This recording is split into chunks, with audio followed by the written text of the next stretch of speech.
He's been one of the faces working with the farmers in this protest. He's joining us on this broadcast. The government made Yogendra Yadav some very substantial concessions, accepting the farmers' demand on ensuring that there is a parity of cess between the government mandis and private trade, ensuring that farmers have the right to complain in courts rather than having to go to district magistrates. A lot of key demands made by the farmers initially have now been accepted. Why then are the farmers wanting to increase this agitation, intensify it, rather than try and find some middle ground?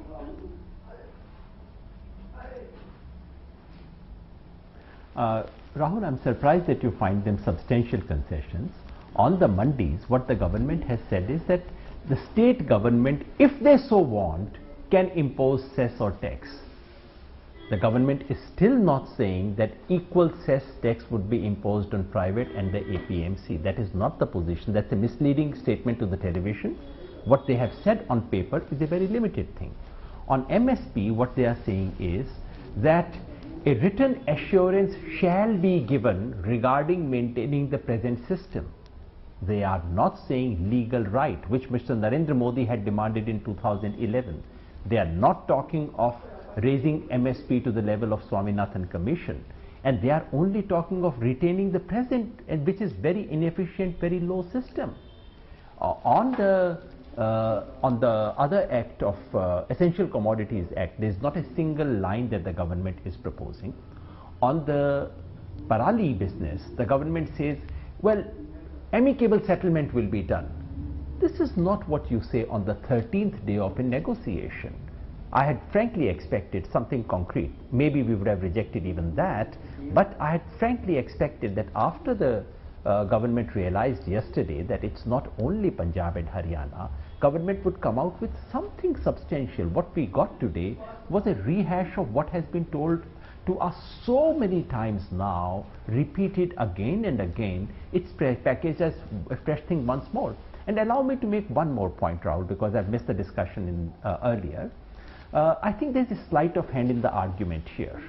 Remember, about Parali you can say, okay, here is a legislation which is meant to benefit population at large, farmers are being affected, farmers can say I want this, and they can be compromised. But on the three key legislations, remember Rahul, this was meant to be a historic gift to the farmers of India. Now just assume, Rahul, I, Yogendra Yadav, want to gift Rahul Kanwal something very nice. I come and say, Rahul, here is my gift for you. Rahul looks at it and says, but I didn't want it. No, Rahul, please take it. I would say, Rahul might say, but I don't like it. I would say, Rahul, I would repackage it. You would like it. Rahul says, no, I don't like it. And if you really want to give me a gift, give me something that I've been wanting for. And then I say, no, I decided that I shall gift you something. Now you have to accept it. You are being very unreasonable. Let's have a middle way.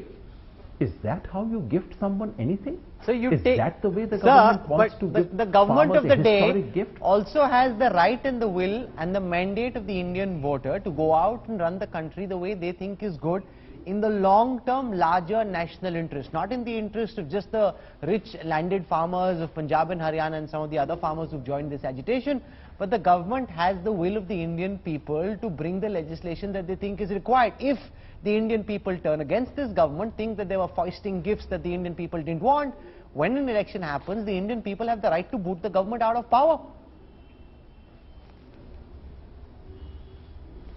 I hear that argument very often these days, Rahul, and it seems that what we have agreed as a democracy is, once you are elected for 5 years, you can do what you like. Courts don't matter, constitution doesn't matter, because these three bills are unconstitutional as well.